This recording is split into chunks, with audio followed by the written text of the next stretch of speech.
फसाना कहानी की दुनिया में आपको खुश आमदीद। इन दिनों मैं फर्स्ट ईयर में थी। मेरी कजिन की शादी थी। मैं उनके घर कुछ दिन पहले चली गई। कजिन की छोटी बहन जबी मेरी गहरी दोस्त बन गई। शादी का घर था, हम सब किसी न किसी काम में उलझे हुए थे। जबी का भाई राजा भी मसरूफ फिर रहा था।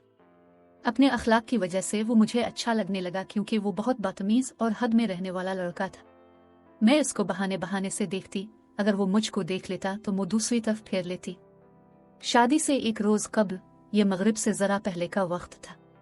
जबी ने कहा, छत पर कमरे में मैंने ढोलक रखी है, तुम जरा जाकर उसे उठा लाओ, रात को गीत गाएंगे।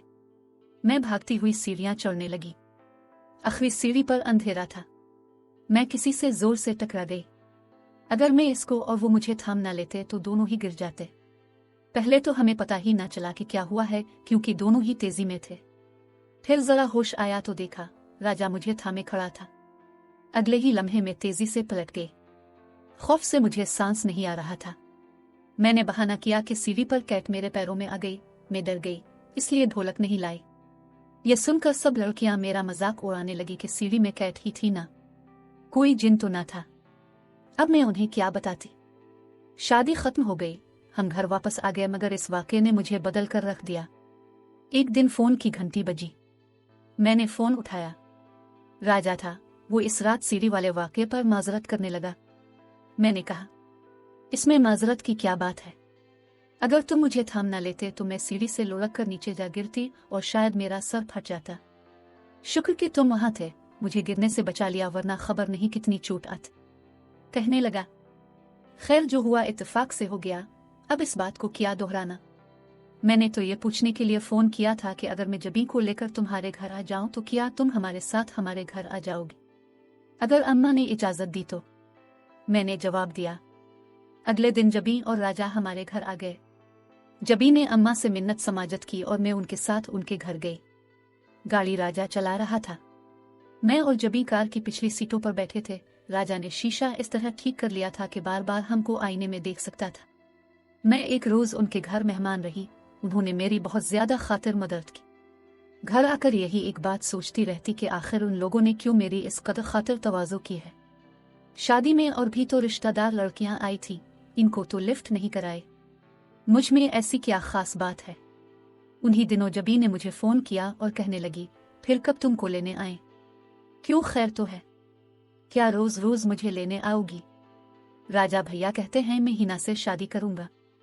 हमारे घर वाले भी रजामंद हैं, लेकिन तुम्हें 2-4 बार घर बुलाना चाहते हैं। उनका ख्याल है कि तुम हमारे घर 2-4 बार आओगी तो तुम्हारी आदत का उनको अंदाजा हो जाएगा। अम्मा का यह ख्याल है कि रिश्ते की बात चलाने से पहले एक दूसरे के घर आने जाने से उनसियत बढ़ती है और फैसला करने में आसानी होती है। क्या अम्मा रोज रोज मुझे तुम्हारे यहाँ आने देंगी? खैर, उसके बाद कुछ देर हमने बातें की। हमने राजा के बारे मजीद कोई बात ना की, मगर मैं खुश जरूर हो गई कि ये लोग राजा के लिए मेरा रिश्ता लेना चाहते हैं और खुद राजा की भी ये ख्वाहिश है। अब वो मेरे हवासों पर छाने लगा। ईद आई तो जबी ने मुझे ईद कार्ड भेजा। इस लिफाफे में एक और भी कार्ड था। मैं समझ गई कि ये राजा की तरफ से है। सोचा भी ना था खुशियां इतनी जल्दी मिल सकती हैं। इसके बाद फोन पर बातों का सिलसिला चल निकला। कभी मैं फोन उठाती तो राजा होता, कभी जबी फोन करती तो मेरा भाई जकी घर पर होता तो वो उठा लेता। तब जबी जकी से 2-4 बातें कर लेती। अब मुझे राजा से मिलने की चाह रहने लगी। हम मिलते भी जबी की मरिफत से थे, यानी वही मेरे पास आने का प्रोग्राम बनाती, लेकिन मेरा भाई जकी मेरा साथ न देता। तब मुझको उसकी बड़ी मिन्नत समाजत करना पड़ती, तो कहीं जाकर वो मुझे जबी के घर ले जाने पर राजी होता। हमारे घर वाले ये समझते थे कि हम दोनों सहेलियां एक दूसरे से मिलने जाती हैं, जबकि मैं जबी के घर सिर्फ राजा के लिए जाती थी। पहले पहल जकी मुझे बातें सुना देता कि क्यों जबी के घर जाती हो। मैं कोई फालतू नहीं कि रोज रोज तुमको उनके घर ले जाऊं, मगर बाद में वो भी नर्म रवैया इख्तियार करता गया। अब जब कभी मुझे जबी के घर जाना होता, जकी कहता मैं तुमको ले चलता हूं। फिर पता नहीं क्यों तकदीर को मेरी खुशी अच्छी ना लगी कि राजा आहिस्ता आहिस्ता बदलने लगा। वो मुझसे और मेरे भाई से खींच गया, जिसकी वजह से मेरी पढ़ाई भी मुतासिर होने लगी।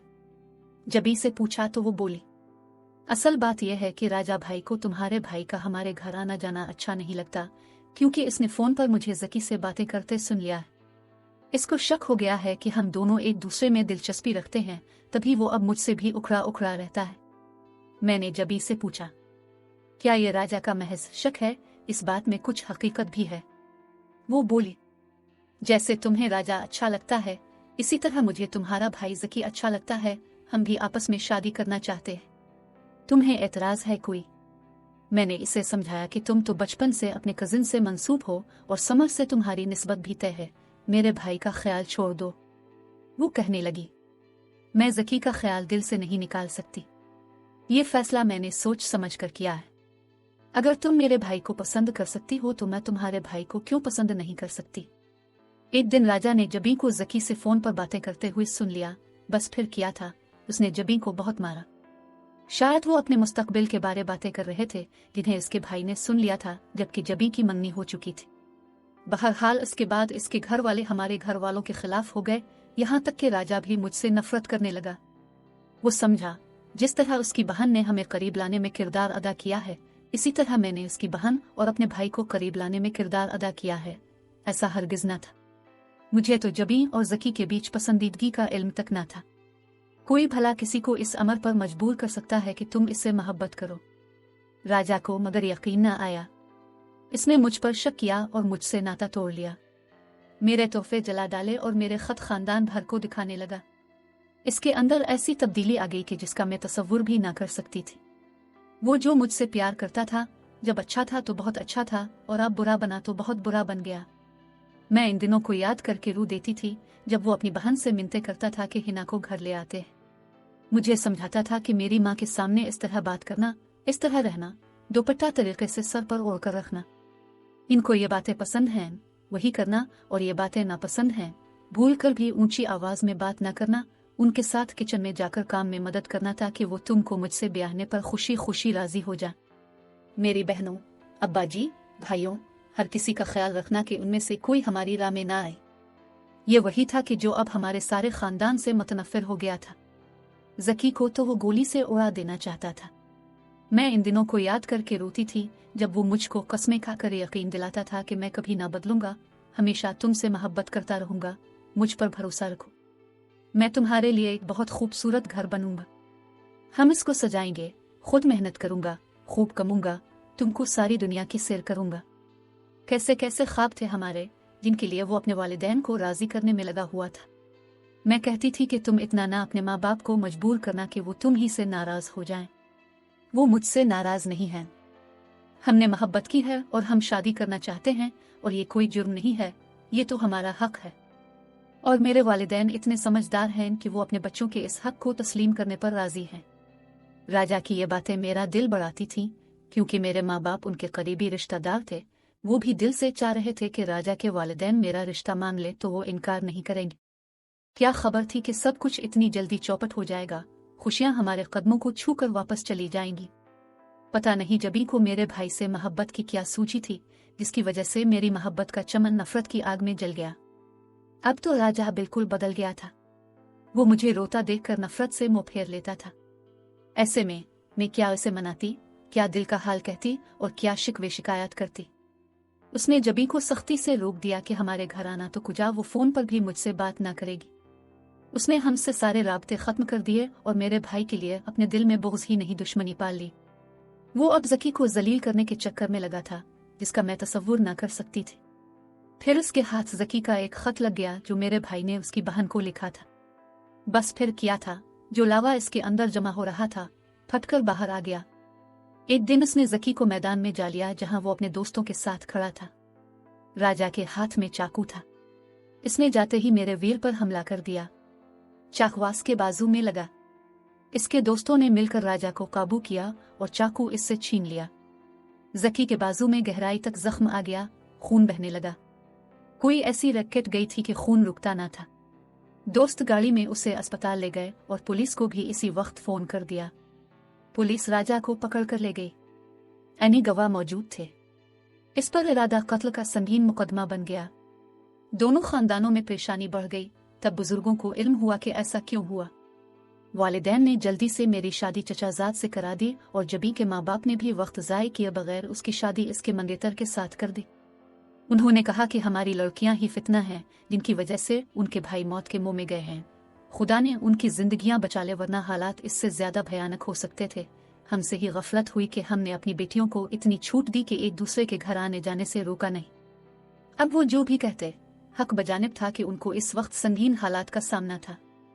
लेकिन मैं सोचती थी कि राजा ने जो बात अपने लिए गलत नहीं समझी, किसी की बहन से मोहब्बत की, इससे शादी की कोशिश की, प्यार भरे खत भी लिखे, फोन पर भी मुझसे बातें करता था, मुस्तकबिल के ख्वाब दिखाता था। वो सब अपने लिए तो उसे जायज लगता, लेकिन अपनी बहन की मोहब्बत से कलंक का टेका लगी। जो अमल उसके ख्याल में मर्दों के लिए मर्दांगी का सिंगार था, वो औरतों के लिए ताजीर ठहरा। ये कैसा तजाद था। हम लड़कियां जो अपनों पर एतबार कर लेती हैं, क्या इस काबिल होते हैं कि उनसे दिल का मजबूत रिश्ता बांधा जाए?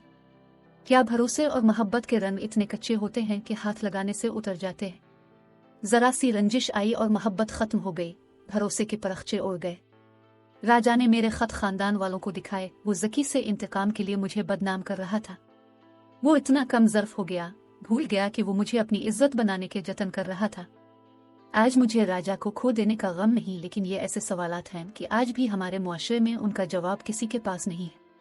नाजरीन, हमारे YouTube चैनल को सब्सक्राइब ज़रूर करें। शुक्रिया।